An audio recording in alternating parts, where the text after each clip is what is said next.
Assalamualaikum warahmatullahi wabarakatuh.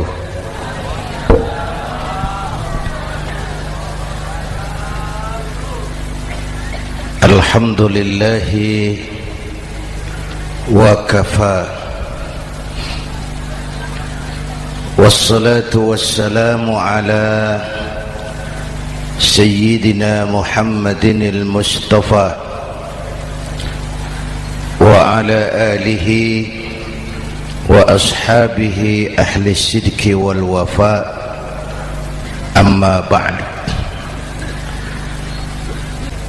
Sahibul bait, segenap keluarga besar Pondok Pesantren Raudhatul Muta'allimin Al-Aziziyah,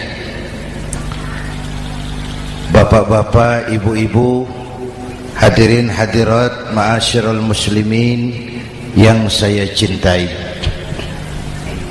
saya bersyukur dapat menghadiri haflah Maulidin Nabiil Karim, dan saya bangga dan terharu dengan keberadaan Pondok Pesantren Raudhatul Muta'allimin Al-Aziziyah ini.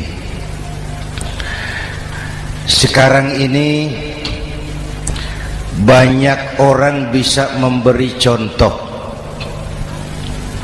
tapi sedikit orang bisa menjadi contoh. Memberi contoh itu mudah, tapi menjadi contoh itu yang sulit. Oleh karena itu, pada kesempatan ini kita ingin mengambil contoh bagaimana Rasul melaksanakan perjuangan.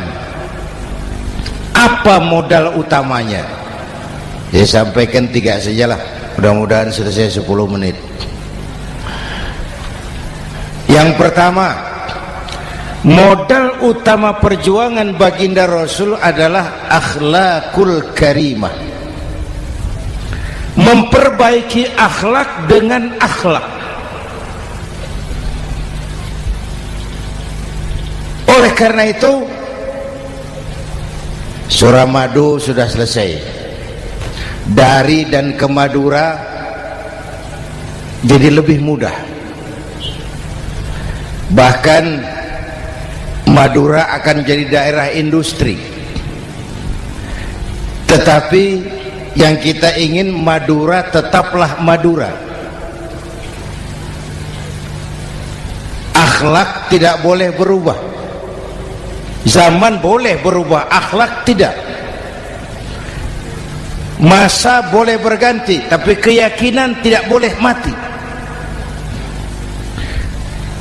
Nah, soalnya adalah kepada siapa kita harus berakhlak. Kita itu kan harus berakhlak kepada 2. Kita harus berakhlak pertama kepada Allah. Ini yang terpenting. 13 tahun Rasul berjuang di Mekah hanya memperbaiki akhlak kepada Allah, menanamkan tauhid, meluruskan akidah, membangun keyakinan. 13 tahun di Mekah itu, dengan perhitungan kalau fondasi kuat, bangunan aman. Kalau fondasi melenceng, bangunan bengkok. Kalau fondasi rapuh, bangunan runtuh. Bangunan bagaimana fondasinya? Orang hidup bagaimana imannya? Kekuasaan dan jabatan baru ada manfaatnya kalau dipegang tangan orang beriman. Kalau tidak, yang muncul Fir'aun. Harta baru terasa manfaatnya kalau dipegang tangan orang beriman. Itulah sebabnya bangsa kita ini bukan cuma perlu orang pintar, kita perlu orang benar. Bahkan di masyarakat lebih baik benar tidak terlalu pintar ketimbang pintar tapi tidak benar.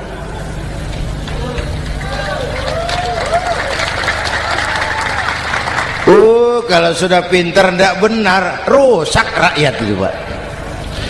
Disuruh ngurus beras malah nimbun beras. Ya, disuruh ngurus laut jadi bajak laut. Disuruh ngurus hukum, bikin hukum seperti pisau, tajam ke bawah, tumpul ke atas. Kalau yang kecil salah, hukum cepat-cepat ditegakkan. Yang besar salah, diam pura-pura tidak mengerti. Itu yang melukai rasa keadilan.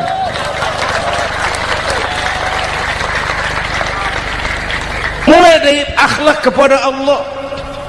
Bagaimana cara berakhlak kepada Allah? Caranya dua. Pertama, jangan menyekutukannya dengan sesuatu pun. Yang kedua, jangan menyembah kecuali hanya kepadanya. Itu akhlak kepada Allah. Konsisten, disiplin. Saya bersaksi tiada Tuhan selain Allah, maka saya tidak akan menyembah kecuali hanya kepada Allah. Saya tidak akan takut kecuali hanya kepada Allah. Saya tidak akan minta tolong kecuali hanya kepada Allah. Saya tidak akan melarikan persoalan kecuali hanya kepada Allah.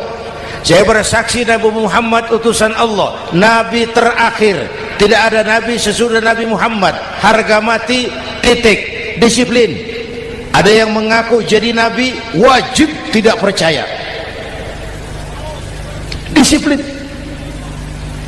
Sekarang ini kan bangsa kita disiplinnya lemah. Korupsi agak sulit diberantas karena pejabat kita takut atasan tapi nggak takut Tuhan.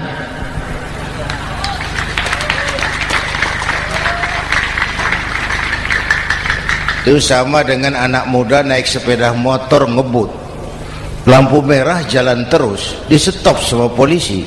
Break. Iya pak. Minggir. Siap. SIM ada pak.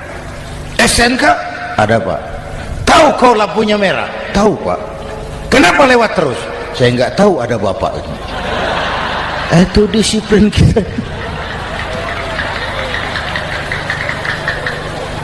Tenang bener jawabnya, kayak orang nggak salah itu.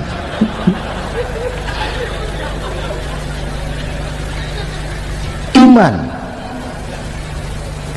Apalagi belakangan ini saya sering bilang gini pak, ini humor tapi agak tasawuf. Orang yang paling tenang hidupnya itu tukang parkir. Coba lihat tukang parkir, walaupun mobil banyak, mereknya bagus-bagus, tidak pernah sombong. Ini tenang.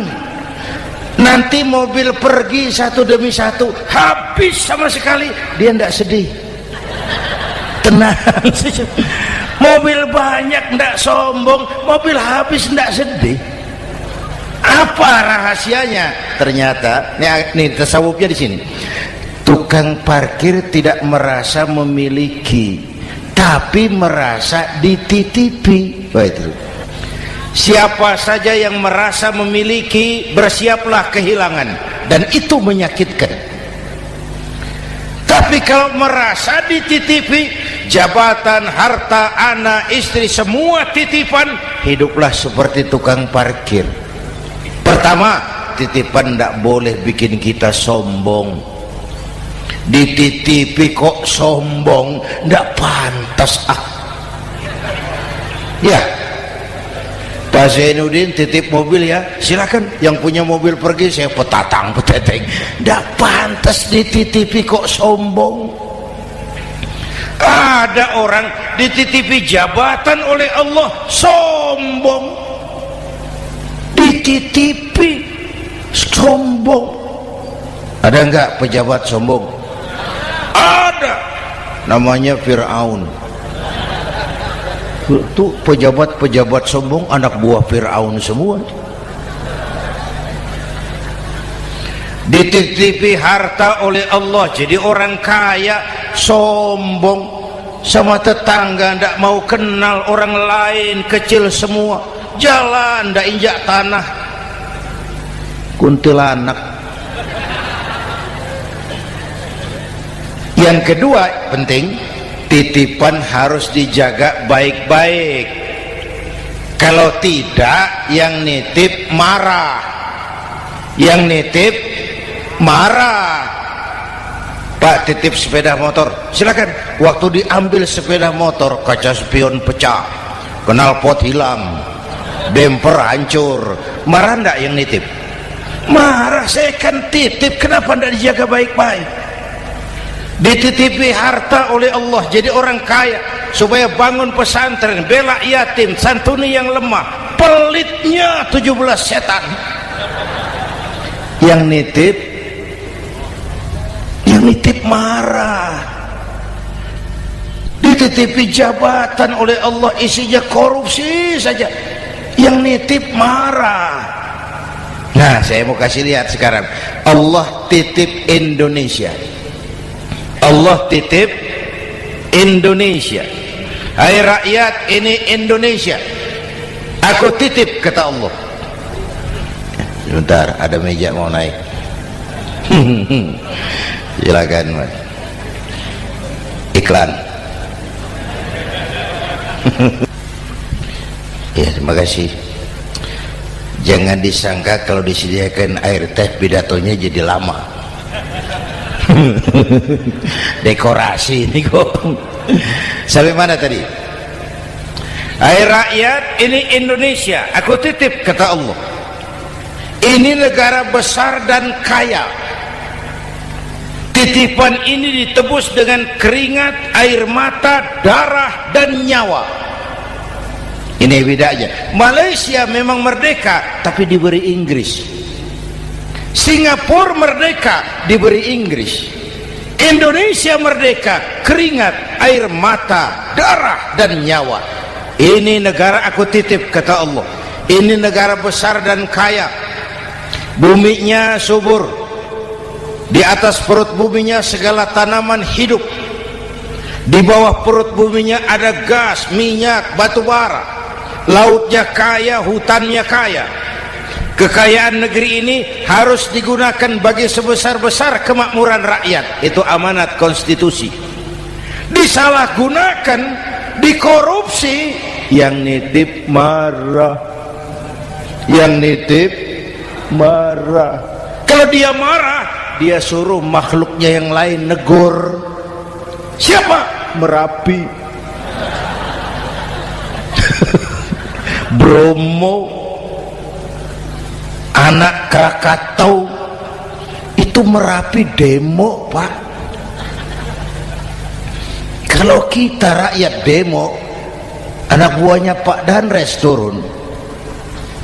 Tapi kalau Merapi demo, siapa yang mau ngatasi?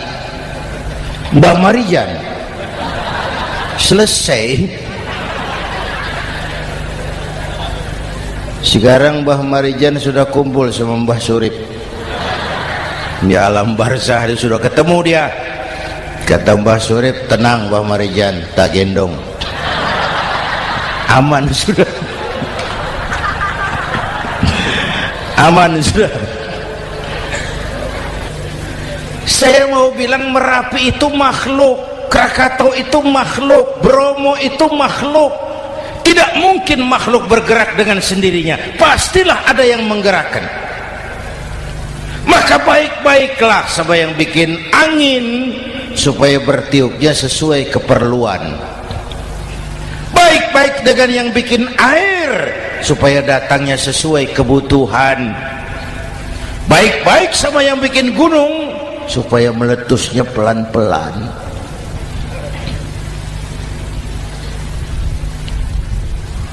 Bapak Ibu hadirin yang saya hormati, menjaga titipan.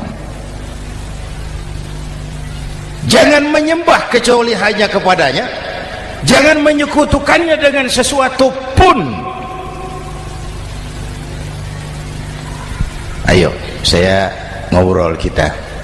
Bapak Ibu hadirin yang hadir di sini ini, kita ini semua hamba Allah apa bukan? Hamba Allah. Kata siapa? Kata kita.